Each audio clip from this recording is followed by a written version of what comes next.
로마서 5장 1절에서부터 11절까지의 말씀, 함께 교독하고 또 마지막 절은 함께 읽도록 하겠습니다. 그러므로 우리는 믿음으로 의롭다는 인정을 받아 우리 주 예수 그리스도로 인해 하나님과 더불어 화평을 누리고 있습니다. 또한 우리는 그분으로 인해 우리가 믿음으로 서 있는 이 은혜에 들어감을 얻었으며 하나님의 영광을 바라며 기뻐합니다. 이뿐만 아니라 우리는 또한 환난 가운데서도 기뻐합니다. 이는 환난은 인내를, 인내는 연단을, 연단은 소망을 이루는 줄을 알기 때문입니다. 이 소망은 우리를 낙심시키지 않습니다. 하나님께서 우리에게 주신 성령으로 인해 그분의 사랑을 우리 마음에 부어주셨기 때문입니다. 우리가 아직 연약할 때 그리스도께서는 작정된 시기에 경건하지 않은 사람을 위해 죽으셨습니다. 의인을 위해 죽는 사람은 거의 없고 선한 사람을 위해 과감히 죽는 사람은 간혹 있기는 합니다. 아직 죄인이었을 때 그리스도께서 우리를 위해 죽으심으로 하나님께서는 우리에 대한 그분의 사랑을 나타내셨습니다. 그러므로 이제 우리가 그리스도의 피로써 의롭다는 인정을 받았으니 그리스도로 인해 하나님의 진노에서 확실히 구원받을 것입니다. 우리가 하나님과 원수됐을 때 하나님의 아들이 죽으심으로 인해 그분과 화목하게 됐으니 화목하게 된 우리는 하나님의 생명으로 인해 확실히 구원을 받을, 함께 읽겠습니다. 그뿐 아니라 이제 우리는 우리를 하나님과 화목하게 하신 우리 주 예수 그리스도로 인해 하나님 안에서 기뻐합니다. 아멘. 정한희 목사님 나오셔서 말씀 전해주시겠습니다. 네, 은혜의 자리에 나오신 모든 분들을 주님의 이름으로 환영하고 축복합니다. 네, 옆에 분들에게 한번 인사해 주시면 좋겠는데요.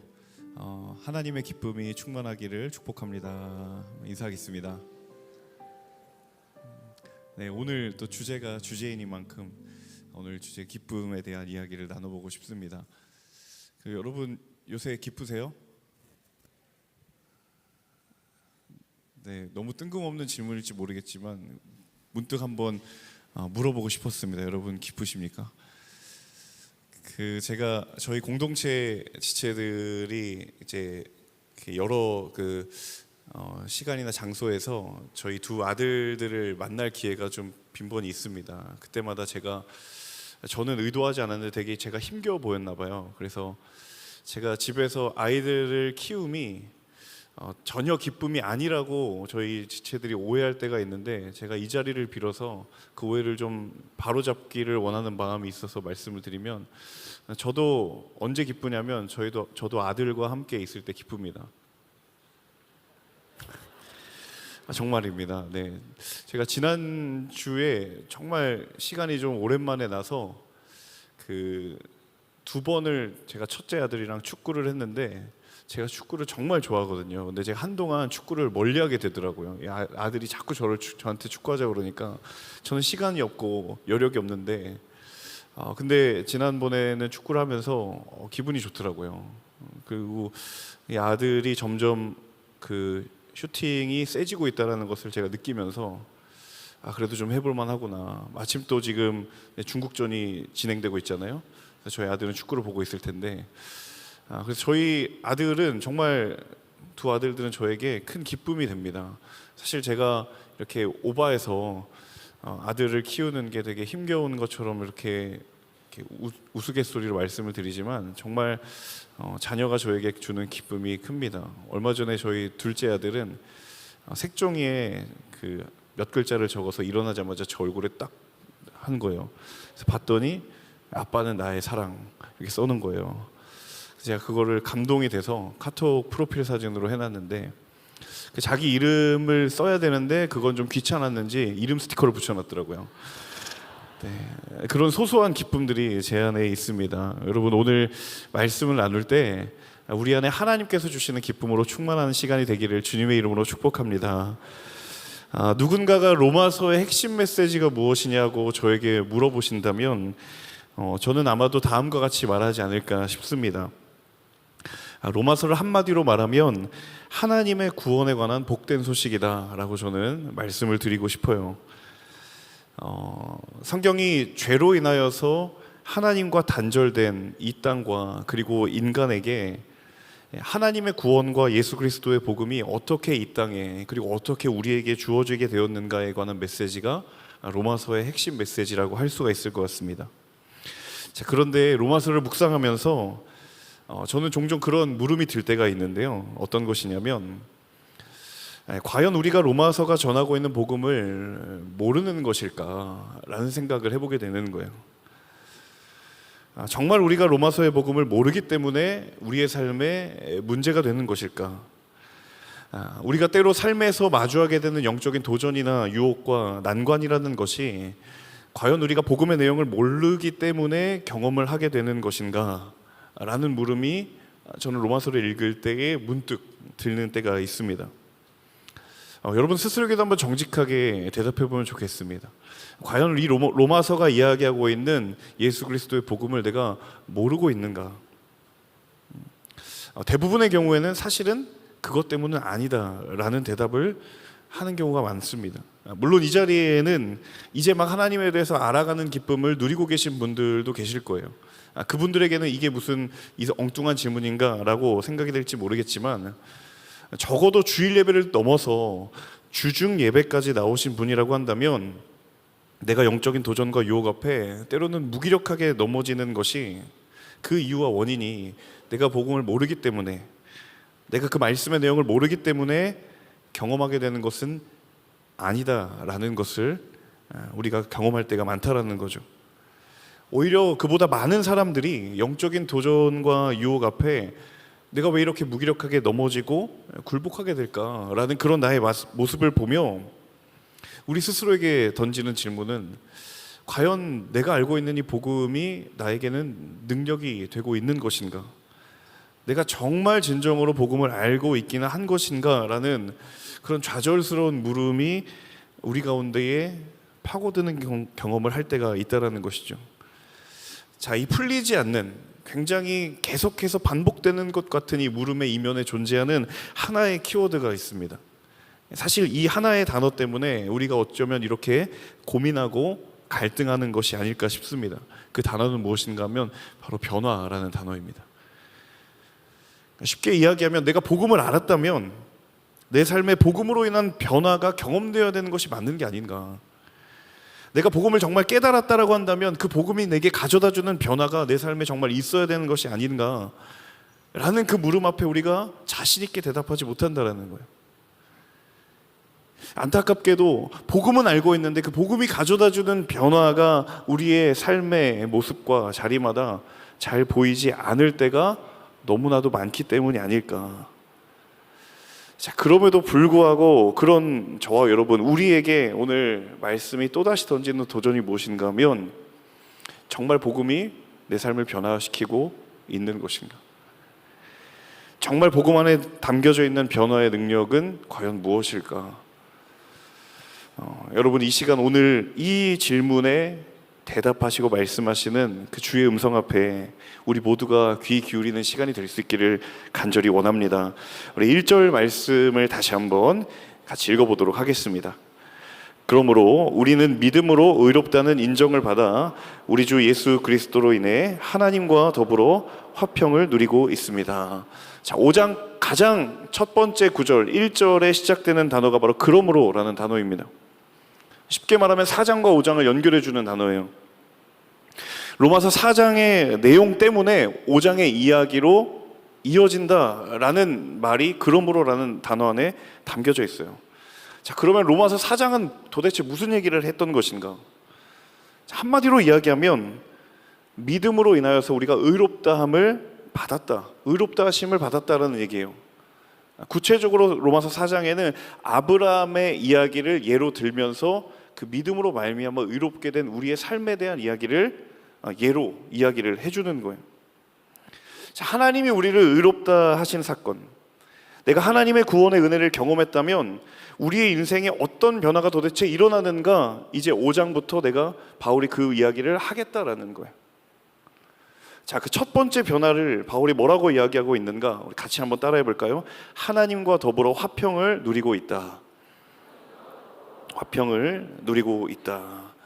자, 믿음으로 의롭다 여김받은 삶의 첫 번째 변화가 무엇인가 하면 하나님과 더불어 화평을 누리고 있다.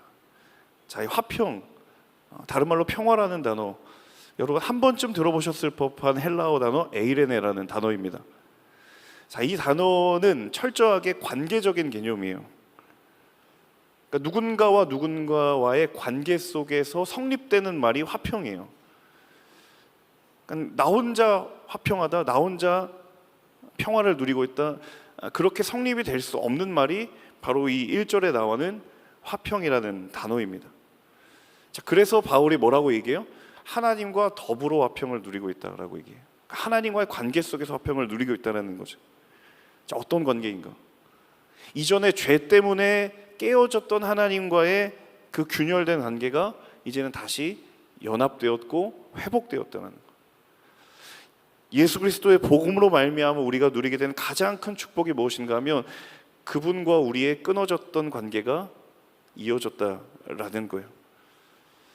이제는 하나님과의 친밀한 관계가 가능해졌고, 내가 언제든지 이제 하나님을 찾을 수 있고, 내가 무엇이든 하나님께 기도할 수 있고, 그리고 이것이 하나님이 우리 모두에게 주신 은혜의 선물이라는 사실인 줄로 믿습니다.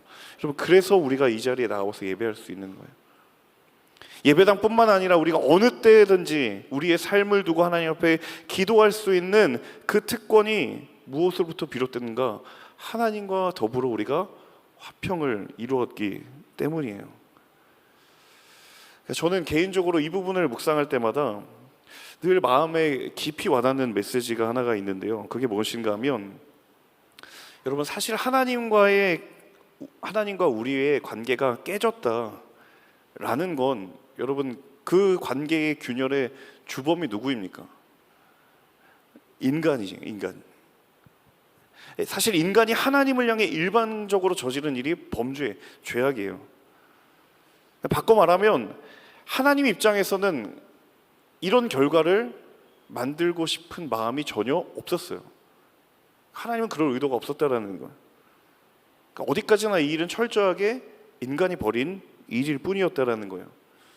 쉽게 말하면 하나님은 이 깨어진 관계에 피해를 입으신 분이에요. 그런데 아이러니한 사실은 무엇인가 하면 그 깨어진 관계에 피해를 입은 그 피해자가 누구보다도 관계의 회복을 원하셨다라는 거예요.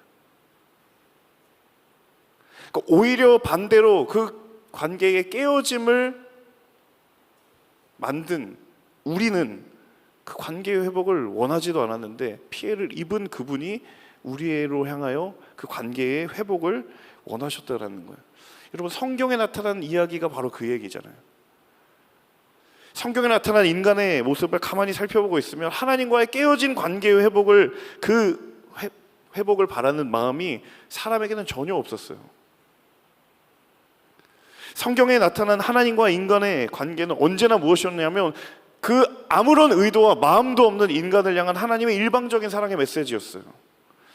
구약의 예언서가 그러했고, 창세기 아담과 하와의 선악과의 사건이 그러했고, 예수 그리스도가 오기 이전에 수많은 인간의 역사가 무엇인가 하면 정작 그 관계를 깨어버린 인간은 아무런 마음이 없고 아무런 의도가 없는데 그 관계의 균열과 파탄으로 인하여 상처를 입은 주님이 그 관계를 회복하자고 끊임없이 이야기를 하셨던 거예요. 여러분, 사람과 사람 사이에 한번 생각을 해봅시다. 여러분, 내가 상대방의 잘못 때문에 내가 피해를 입었어요. 관계가 깨어지는 일이 일어났어요. 자, 그러면 그 깨어진 관계를 회복시키기 위해서 누가 애를 써야 합니까? 그 일을 벌어진 당사자가 해결을 해야 되는 거잖아요. 잘못을 저지른 쪽에서 관계를 깨지도록 만든 쪽이 그 회복을 위해 힘써야 될 사람이에요. 그러니까 피해를 입은 상대를 위해 관계를 회복하려고 노력해야 되는 게 여러분 지극히 상식적인 일입니다. 자, 그런데 하나님과 우리의 관계가 어떠한가 하면 너무도 이해가 안 될 만큼 정반대의 상황이 벌어지는 거예요. 그 관계를 깬 사람은 회복할 마음도 없고 관심도 없는데 오히려 관계가 깨어짐으로 피해를 입으신 하나님 입장에서 그 관계를 회복하고자 모든 것을 쏟아 부으셨다라는 거예요. 여러분, 이게 십자가의 본질이 아닙니까? 이게 십자가 사건의 본질이잖아요. 우리는 그럴 마음이 없고, 우리는 그럴 능력조차도 없고, 우리는 그럴 의사가 없음에도 불구하고 하나님이 강권적으로 역사하셔서 그 깨어진 관계를 회복시킨 것, 그로 말미암아 우리가 주를 그리스도라고 부르고 하나님을 아버지라고 부르는 은혜가 이 자리에 저와 여러분 가운데 임하게 된 줄로 믿습니다. 저는 말씀이 주는 도전이 바로 여기에 있다고 생각해요. 하나님이 우리와 친밀한 관계를 회복하기를 원하셨던 것처럼 과연 우리도 하나님과의 친밀한 관계의 회복을 갈망하고 있는가? 하나님이 우리를 향하여 깨어진 관계의 회복을 그 어떤 것보다, 그 누구보다 원하셨다면 정작 그 관계를 깨어먹었던 우리의 입장에서 우리는 하나님처럼 그 깨어진 관계의 회복을 그 누구보다도 갈망하고 있는가? 하나님이 나를 위하여 온 마음을 쏟으셨던 것처럼 하나님을 향한 나의 마음의 정도는 어떠한가? 하나님이 나를 향하여 모든 시간과 모든 정성을 내어놓으셨던 것처럼 하나님을 향한 오늘 나의 시간과 마음의 헌신의 그 밀도는 어떠한가? 사랑하는 여러분, 하나님과 우리의 관계가 이제는 더 이상 일방적이지 않기를 주님의 이름으로 축복합니다. 우리의 시간이 하나님을 향한 사랑의 응답으로 사용되기를 간절히 원합니다. 우리의 마음이 하나님을 향한 은혜의 반응으로 드려지기를 주님의 이름으로 간절히 소망합니다. 여러분, 이 결단이 오늘 이 말씀을 붙들고 기도하는 이 저녁에 우리의 입술의 고백에 담겨지기를 주님의 이름으로 축복합니다. 2절의 말씀 이어서 읽겠습니다. 또한 우리는 그분으로 인해 우리가 믿음으로 서 있는 이 은혜에 들어감을 얻었으며 하나님의 영광을 바라며 기뻐합니다. 복음이 우리에게 가져다준 또 하나의 변화가 무엇인가 하면 그 은혜의 시작이 어디에 있는지 우리가 분명히 알게 되었다라는 거예요. 그 은혜의 시작이 어디서부터 시작되었는지 분명히 알게 되었다라는 거예요. 여러분, 2절에 보면 여러분 눈여겨보셔야 될 중요한 표현이 하나 있어요. 그분으로 인해라는 표현입니다. 복음이 가져다준 그 모든 은혜의 결과물이 어디서부터 시작되었다라고요? 그분으로 인해, 예수 그리스도 때문에 그 모든 것이 시작되었다라는 거예요. 그분으로 인하여 은혜에 들어감을 얻었고 그분으로 인하여 하나님의 영광을 바라고 기뻐할 수 있게 되었다라는 거예요. 이제는 이전에는 알지 못하는데 이제는 분명히 알게 되었다라는 거예요. 무엇을요? 복음으로 인하여서 우리가 누리게 된 그 모든 영적인 은혜의 결과가 주어질 때까지 반드시 거기에 대가가 필요했고 그 은혜의 시작이 누구로부터 비롯된 것인지 이제 우리가 분명히 알게 되었다라는 사실입니다. 자, 그렇기 때문에 여러분, 복음은 은혜를 되돌아보게 하고 은혜를 기억하게 한다라는 사실입니다. 같이 한번 우리 따라해 보겠습니다. 복음은 은혜를 되돌아보게 하고 기억하게 합니다. 자, 이 말을 뒤집어 이야기하면 내 삶의 복음의 의미를 회복하는 길이 무엇이겠어요? 내가 경험했던 은혜의 자리로 되돌아가는 거예요. 내가 경험했던 은혜의 자리를 되돌아보는 거예요. 여러분, 바둑이라고 하는 경기에서 바둑 기사들이 경기가 다 끝난 이후에 반드시 거치는 과정이 있습니다. 그게 무엇인가 하면 복기라는 과정입니다. 자신이 두었던 바둑의 수를 처음부터 그대로 다 재현하는 거예요. 이미 결과가 벌어졌고 이미 끝난 경기지만 처음부터 놓았던 순서대로 바둑을 다시 두는 거예요. 왜 그러는가? 이유는 분명합니다. 내가 경기 중에 어떤 수를 잘 둔 것인지, 또 어떤 수가 잘못 두어졌는지, 상대방의 수는 어떠했는지, 다음 경기에는 내가 무엇을 더 신경 써야 될지, 내가 승리를 했던 패배를 했던 승패와 상관없이 더 나은 다음의 경기를 위해 반드시 거치는 과정이 뭐냐면 이 복기라는 과정이에요. 저는 영적인 원리도 마찬가지라고 생각합니다. 내가 지금 누리는 은혜가 무엇으로부터 비롯된 것인지, 나의 영적인 오늘이 누구로부터 비롯된 것인지, 여러분, 매일의 삶 속에서 영적인 복기가 필요하다라는 거예요. 매일의 삶 가운데 영적인 복기가 필요한 거예요. 제가 지난 5월에 그 일본에서 열렸던 러브소나타에 다녀왔습니다. 제가 프로그램 PD를 섬기고 왔는데 굉장히 평소보다 이렇게 변수가 많았던 그런 행사였어요. 그래서 그 모든 집회가 다 유튜브로 생중계로 나가서 저는 굉장히 그 화면에는 되게 아름답고 깔끔하게 진행되는 화면만 여러분에게 비추어졌을지 모르겠지만 그 뒤에서 그 프로그램을 이렇게 기획을 하고 진행을 했던 저의 입장으로서는 그 유튜브를 다시 보고 싶지 않은 마음이 인간적으로 있었던 거예요. 왜냐면 그 힘들었던 기억이 막 생각이 날 것 같은 거예요. 그런데 한국에 돌아와서 저에게 있었던 마음 중에 하나가 뭐냐면 그 일본을 섬기기 위하여서 그 일본에 찾아온 귀한 영혼들을 위하여서 만들어 놓은 하나님의 시간을 내가 뭐라고 정죄하고 부정할 것인가. 그러던 중에 하나님께서 그 유튜브 다시 틀어서 봐라 라는 마음을 강력하게 주시는 거예요. 그래서 제가 다시 그 스트리밍 그 링크가 있어서 다시 눌렀는데 처음에는 눈을 감고 봤어요. 별로 보고 싶지가 않아서 소리만 들었어요. 근데 그러고 있으니까 제 마음에 눈을 떠라. 그래서 순종하는 마음으로 눈을 떴어요. 여러분, 지나온 걸음이 늘 우리에게 은혜롭지만은 않을 때가 있습니다. 은혜롭기를 바라지만 내가 했던 믿음의 걸음이 늘 선하고 좋을 때만 있는 것은 아니에요. 여러분, 근데 그 모든 것들이 정말 하나님이 그 걸음을 함께 하시고 인도하셨다라고 한다면 여러분 다시 그 자리로 돌아가서 하나님의 숨겨졌던 새겨진 은혜들을 바라볼 수 있는 믿음의 용기가 저 여러분 가운데 있기를 간절히 소망합니다. 여러분, 특별히 이제 본격적으로 아울리치 시즌이 시작되죠. 굉장히 많은 은혜가 있을 거라는 기대가 있고 또 하나님이 그렇게 행하실 거라는 믿음이 있습니다. 그런데 수년간 아울리치를 가고 또 공동체를 섬기면서 정말 안타까운 일들이 빈번하게 일어난 것 중에 하나가 무엇인가 하면 아울리치가 은혜롭게 끝났는데 어떤 분들은 이유를 알 수 없는 영적인 슬럼프에 빠지는 분들이 계세요. 제 마음에 더 어려웠던 거는 분명히 해외 아울리치 저랑 같이 갔는데 그분이 돌아오고 나서 갑자기 표정이 어두워지고 저분이 분명히 그 땅에 가서 눈물을 흘리며 사역하고 찬양하고 막 그랬던 분인데 어떻게 하다 저렇게 되는 것이지? 라는 마음에 의문이 들 정도로 영적인 슬럼프에 빠지는 경우들도 있어요.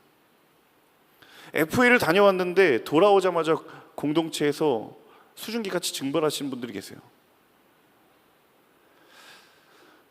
그 은혜의 자리가 잘못된 것인가? 내가 정말 마음과 모든 시간을 쏟았던 사역의 자리가 잘못된 것인가? 라는 그 물음들이 우리 마음 가운데에 엄습할 때 여러분, 우리에게 반드시 필요한 것은 무엇이냐면 믿음의 눈을 떠서 그 자리로 돌아가 하나님의 흔적을 찾는 영적인 복기입니다. 지나온 시간들 속에서 내가 놓쳤던 하나님의 마음은 없었는가? 그 지나갔던 은혜의 순간과 그 자리 속에서 내가 놓쳤던 하나님의 음성, 하나님의 말씀은 없었는가? 그래서 저는 아우리치 끝나고 많이들 뒤풀이 하시는데요, 여러분, 그와 못지않게 중요한 것이 영적인 복기입니다. 잠잠히 차분하게 하나님의 임재를 구하며 지나온 은혜의 시간들을 되돌아보시는 거예요. 여러분, 그래야 그 아울리치가 추억이 아니라 기억이 됩니다. 그래야 여러분이 공동체에서 섬겼던 그 모든 시간들이 부정당하는 것이 아니라 하나님 앞에 드려지는 것이 될 줄로 믿습니다. 사랑하는 여러분, 은혜의 이유를 기억하는 인생은 또 다른 은혜의 지경으로 나아가게 될 줄로 믿습니다. 주신 그분을 기억하는 인생은 또 다른 축복의 지경으로 나아가게 될 줄로 믿습니다. 여러분, 지나온 믿음의 걸음을 믿음의 눈을 떠서 기억하고 되돌아보십시오. 특별히 이 가운데에 공동체의 리더십으로 다년간 헌신하신 분들 계시죠. 제가 손들라고는 말을 안 할게요. 다른 교육자들이 보고 계시니까 또 콜링하실까 봐. 마음의 손을 들어보세요. 여러분, 지나온 그 모든 시간이 때로는 내게 버겁고 힘들었지만 그게 하나님 앞에 정말 아무것도 아닌 것이 아니라는 고백을 할 수 있는 이유는 무엇입니까? 그 당시에는 내가 몰랐지만 그 자리에 오롯이 새겨 있었던 하나님의 음성이 거기에 있었고, 하나님의 말씀이 거기에 있었고, 하나님의 흔적이 거기에 있었기 때문에, 비록 내가 알아채지 못했지만 거기에 하나님의 흔적이 있기 때문에 그때는 미처 보지 못했고 듣지 못했던, 하지만 분명했던 은혜의 흔적들로 인하여 하나님을 더욱 기뻐하는 인생이 될 줄로 믿습니다. 그 회복의 은혜가 있기를 주님의 이름으로 축복합니다. 3절과 4절 말씀 이어서 읽겠습니다. 이뿐만 아니라 우리는 또한 환난 가운데서도 기뻐합니다. 이는 환난은 인내를, 인내는 연단을, 연단은 소망을 이루는 줄을 알기 때문입니다. 자, 같이 한번 선포해 봅시다. 우리는 환난 가운데서도 기뻐합니다. 제가 오래전에 군복무 하던 때에 저희 선임 중에 한 명의 교회를 다니지 않는데 굉장히 지적인 관심만 많았던 한 분이 계셨어요. 자꾸 크리티컬하게 저한테 이렇게, 제 군종병이었거든요, 이렇게 지적을 하고 도전을 하셨던 선임이 있었는데, 그분이 들이밀었던 이 비판의 구절이 바로 이거였어요. 환난 가운데서도 기뻐합니다. 도무지 이해가 안 된다는 식으로 저에게 막 몰아세웠던 기억이 있어요. 아직도 생생하게 기억나거든요. 야, 교회 다니는 사람은 현실 감각이 없는 거냐, 아니면 현실을 부정하고 싶은 거냐? 환난 가운데 기뻐한다는 게 말이 되냐? 이거 좀 문제 있는 거 아니냐? 제정신으로 이런 말 할 수 있냐? 막 저를 몰아세우는 거예요. 이게 계급사회니까 제가 막 담대하게 반박을 하고 싶어도 이 계급을 염두에 두고 말하니까 꼭 그렇지만 않습니다. 정중하게. 하지만 물러서면 안 될 것 같은 거예요. 여러분, 환난 가운데 기뻐한다. 복음의 능력을 모르는 사람들, 믿지 않는 사람들에게는 이 말이 이해가 안 되는 게 저는 당연하다고 생각합니다. 근데 놀라운 사실은 뭐예요? 그 말을 믿는다는 우리도 이 말이 믿어지지 않을 때가 있잖아요. 환난 가운데 기뻐하고 싶지만 도무지 기뻐할 수 없는 상황을 마주할 때가 있어서, 제가 말씀드렸던 그분처럼 부정은 할 수는 없어도 애써 외면하고 싶은 마음의 도전이 우리 가운데 늘 있잖아요. 여러분, 성경은 복음이 환난을 제거해 주기 때문에 그게 능력이라고 말하지 않습니다. 오히려 환난 가운데 있지만 그 복음이 우리에게 기뻐할 수 있는 능력을 주기 때문에 그 안에 비밀한 능력이 담겨져 있다고 말합니다. 여러분, 예수를 믿고 구원의 의뢰를 누리고 복음을 경험했다면 우리에게 다 있는 기대가 뭐예요? 환난이 더 이상 없기를 바라는 마음이죠. 하지만 그렇지 않아요. 오히려 더 많으면 많았지 적지 않아요. 하지만 그 복음이 우리의 삶에 가져다 주는 변화가 무엇인가? 여러분, 그 복음이 우리의 시선을 변화시킨다라는 거예요. 복음 안에 담겨져 있는 진짜 능력은 바로 이것이 아닐까 싶습니다. 그 환난을 바라보는 우리의 시선을 변화시키고 환난을 대하는 우리의 태도를 변화시키는 것, 이것이 복음의 능력에 있는 힘이 되는 줄로 믿습니다. 여러분, 부인하고 싶지만 인정할 수밖에 없는 한 가지 사실이 뭐예요? 우리가 주님 부르시는 그날까지, 그날을 기대하고 고대하며 살아가지만 여전히 우리가 이 땅에 발 디디며 살아가고 있기 때문에 내 삶이 환난으로부터 자유로울 수 없고 유혹과 도전으로부터 자유로울 수 없다라는 사실을 우리는 누구나 다 알고 있습니다. 문제는 무엇인가 하면 그 상황을 바라보는 우리의 시선을 변화시키는 그 복음의 능력을 내가 정말 믿고 있는가? 정말 환난 가운데 인내할 수 있고 인내하는 가운데 연단의 소망을 발견하게 되는 그 복음의 능력을 내가 여전히 신뢰하고 있는가? 세상에 우리에 놓여져 있는 수많은 달콤한 도전들이 있습니다. 복음과 무관한 길, 복음과 무관한 방법, 환난을 이길 수 있다라고 우리 가운데 속삭이는 수많은 유혹들이 있어요. 심지어 환난이 없을 것이다 라고 속삭이는 도전들이 있어요. 인내하지 않아도 편하게 쉽게 갈 수 있을 것처럼 보이는 우리의 삶에 놓여진 수많은 허탄한 길들이 있습니다. 하지만 여러분, 오직 예수 그리스도의 그 복음 안에 우리의 삶의 모든 시선을 바꾸고도 남을 그 변화의 놀라운 능력이 이 가운데 있는 줄로 믿습니다. 저와 여러분의 시선이 주를 향하여 복음을 향하여 옮겨지는 결단이 있기를 주님의 이름으로 축복합니다. 결국 그 능력이 우리의 삶을 변화시킬 줄로 믿습니다. 여러분, 이 복음에 붙들린 하나님의 사람들 모두가 되시기를 주님의 이름으로 간절히 축복합니다. 5절 말씀 이어서 읽겠습니다. 이 소망은 우리를 낙심시키지 않습니다. 하나님께서 우리에게 주시는 성령으로 인해 그분의 사랑을 우리 마음에 부어주셨기 때문입니다. 바울이 담대하게 선포하는 것, 이 소망은 우리를 낙심시키지 않습니다. 자, 복음이 가져다주는 소망이 왜 본질적으로 다를 수밖에 없는가에 대한 바울의 대답이에요. 바울이 이야기했던 것처럼 하나님의 구원의 기준이 우리에게 있지 않다면, 하나님의 구원이 확실하고 분명한 정말 하나님의 은혜가 맞다면, 연약한 나의 모습이라도 그것이 구원의 기준이 될 수 없고, 세상의 유혹과 도전의 한가운데 있지만 그것이 우리를 넘어뜨리는 패배의 이유가 될 수 없는 줄로 믿는다. 이게 바울의 고백이잖아요. 근데 우리의 도전이 무엇인가 하면 그 복음과 그리고 내 삶의 자리 그 사이에서 그 괴리가 너무너무 크다라는 거예요. 자, 그러다 보니 그 소망을 내가 붙들며 살아가기에는 때로는 하나님 앞에 너무도 민망하고 부끄러울 때가 있다라는 거예요. 내 모습을 보고 있자니 하나님은 나의 어떠함과 상관없이 구원의 은혜를 선물로 주셨다고 말하는데 내가 그걸 확신 가운데 소망하는 게 과연 가능할까? 오늘도 넘어졌고 내일도 넘어질 것 같은 그 세상의 도전의 한가운데 넘어지고 있는 나를 보고 있자니 정말 그 하나님의 변함이 없는 소망이 나에게도 적용이 될 수 있을까? 하지만 여러분, 말씀이 오늘 분명하게 우리에게 묻는 것은 무엇인가 하면 나는 무엇에 소망을 두며 살아가고 있는가?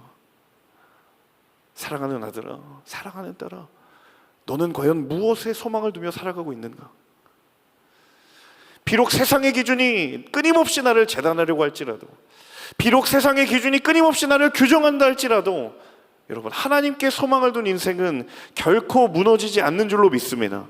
복음 안에 소망을 발견한 인생은 결코 절망하지 않는 줄로 믿습니다. 사랑하는 여러분, 절망 앞에 무릎 꿇지 않은 인생 되기를 간절히 소망합니다. 우리의 도전 앞에, 우리의 유혹 앞에 우리의 믿음을 내어주지 않는 하나님의 사람들 되시기를 주님의 이름으로 축복합니다. 그래서 바울이 오늘 본문의 마지막에 나누기를 원하는 것은 바로 그 소망의 실체가 무엇이냐라는 거예요. 그 하나님이 우리에게 주셨던 소망의 근거가 무엇인가 하는 거예요. 자, 오늘 본문의 마지막 8절과 9절 말씀을 함께 같이 읽어보도록 하겠습니다. 시작. 그러나 우리가 아직 죄인 되었을 때 그리스도께서 우리를 위해 죽으심으로 하나님께서는 우리에 대한 그분의 사랑을 나타내셨습니다. 그러므로 이제 우리가 그리스도의 피로써 의롭다는 인정을 받았으니 그리스도로 인해 하나님의 진노에서 확실히 구원받을 것입니다. 아멘. 바울이 왜 복음 안에서 소망을 발견할 수 있게 되었는가?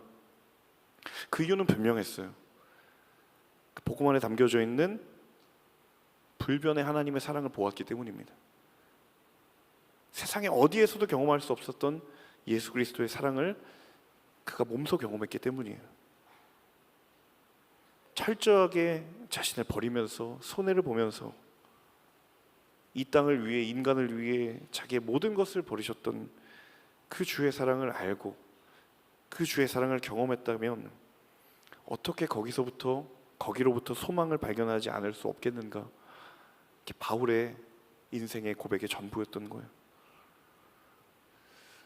여러분, 하나님의 사랑 안에 견고한 소망의 이유가 있는 줄로 믿습니다. 하나님의 사랑 안에만 흔들리지 않는 불변의 소망의 이유가 있는 줄로 믿습니다.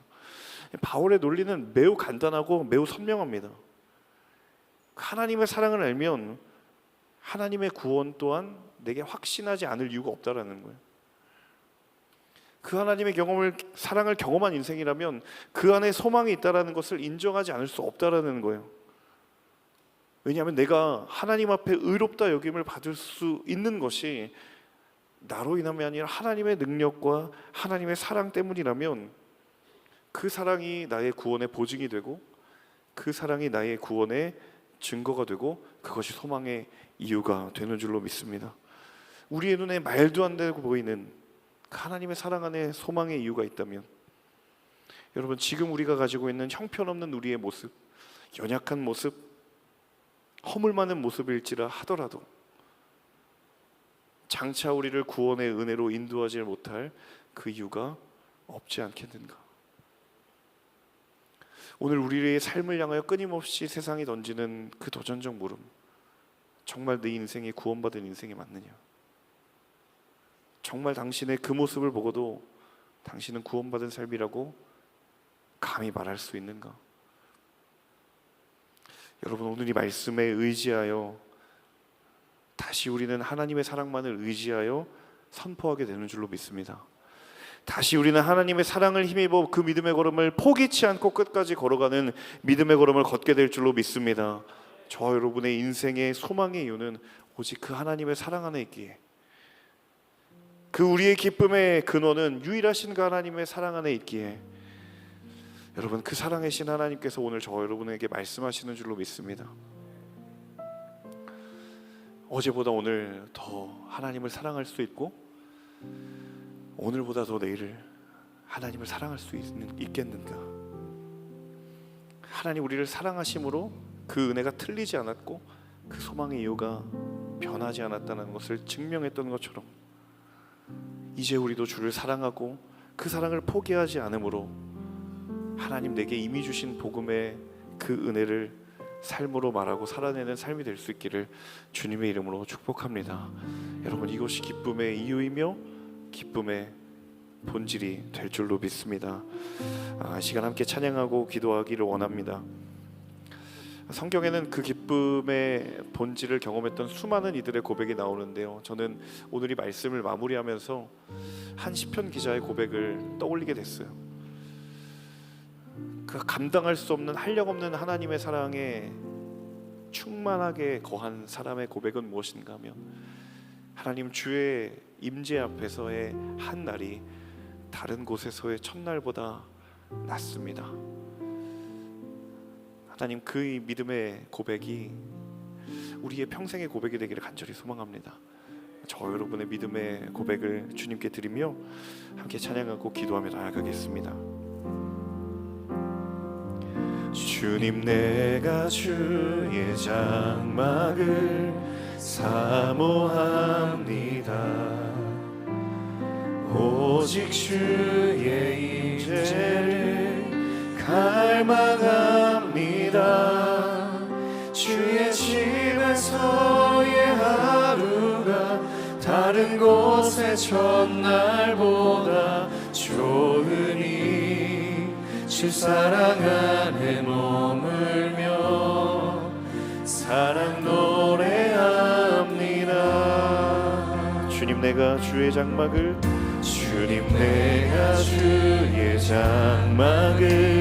사모합니다. 오직 주의 임재를 갈망합니다. 주의 집에서의 하루가 다른 곳의 첫날보다 좋으니 주 사랑 안에 머물며 사랑 노래합니다.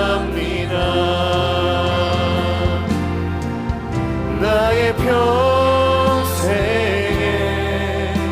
단 한 가지 소원, 주의 아름다우신 보며 사랑 노래하는 것. 나의 왕 되신 주님의 얼굴 구하며 주 사랑 안에 머물러 사랑 노래합니다. 다시 한번 고백하며 나아갈 때 다 함께 자리 일어나셔서 찬양하며 나아갑시다. 주님 내가 주의 장막을 사모합니다. 오직 주의 임재를 갈망합니다. 주의 집에서의 하루가 다른 곳에 전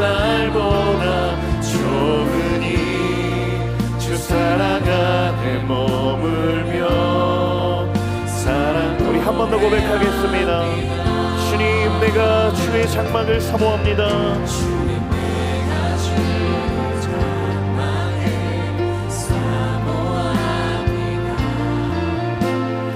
오직 주의 임재를 갈망합니다. 주의 집에서의 하루가 다른 곳의 첫날보다 좋으니 주 사랑 안에 머물며 사랑 노래합니다.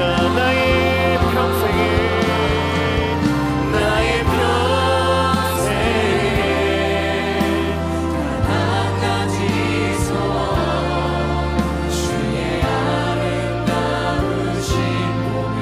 사랑 노래하는 것 나의 왕 되시 주님의 얼굴을 구하며 주 사랑 안에 머물며 사랑 노래합니다. 나의 평생에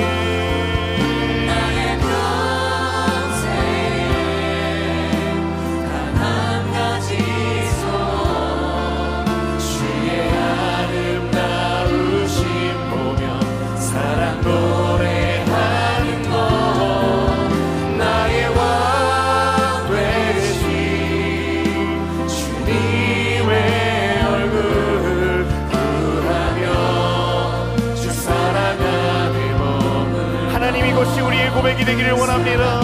하나님, 평생 주님의 이름을 노래합니다. 나의 평생에 나의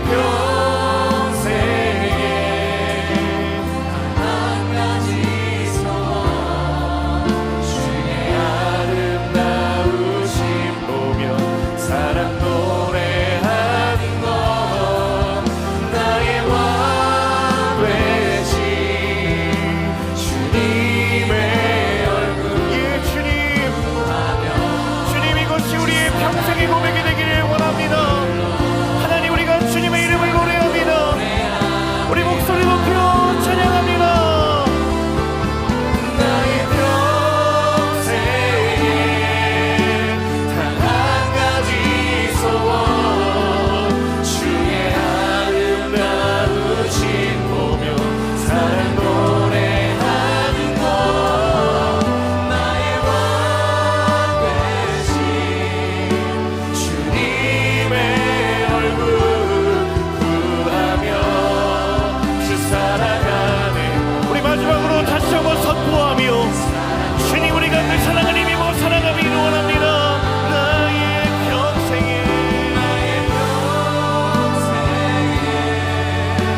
단 한 가지 소원 주의 아름다우신 보며 사랑 노래하는 것 나의 왕 되신 주님의 얼굴 구하며 주 사랑 안에 머물러 사랑 노래합니다. 살아계신 하나님, 이 시간 함께 기도하며 나아갈 때 하나님, 이미 주의 사랑이 넘치도록 우리의 인생에 부어졌음을 다시 한번 믿음으로 바라보며 나아갑니다. 하나님, 우리의 삶의 그 어떤 것도 우리를 향한 주의 사랑을 끊을 수 없음을 이 시간 믿음으로 선포하며 나아갑니다. 하나님, 우리 인생을 향한 그 어떤 유혹과 도전과 핍박도 우리가 주의 사랑 안에 거하기를, 우리가 주의 사랑에 머물기를 그 어떤 것도 방해할 수 없음을 이 시간 믿음으로 선포합니다. 주여, 우리에게 그 믿음의 지경을 허락하여 주옵소서. 그 믿음의 고백을 견고케 하여 주옵소서.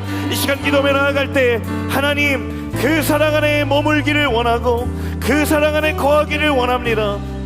그 어떤 염려도 그 어떤 믿음의 도전도 다 내려놓고 너는 나를 믿음으로 따라오라고 말씀하시는 주의 음성 앞에 시간 기도하기를 원하오니 주여, 우리의 믿음을 회복케 하여 주옵소서. 우리의 믿음을 견고케 하여 주옵소서. 믿음으로 말미암아 회복될지어다. 믿음으로 말미암아 승리케 될지어다. 시간 간절한 마음으로 주여 한번 외치며 기도하겠습니다. 주여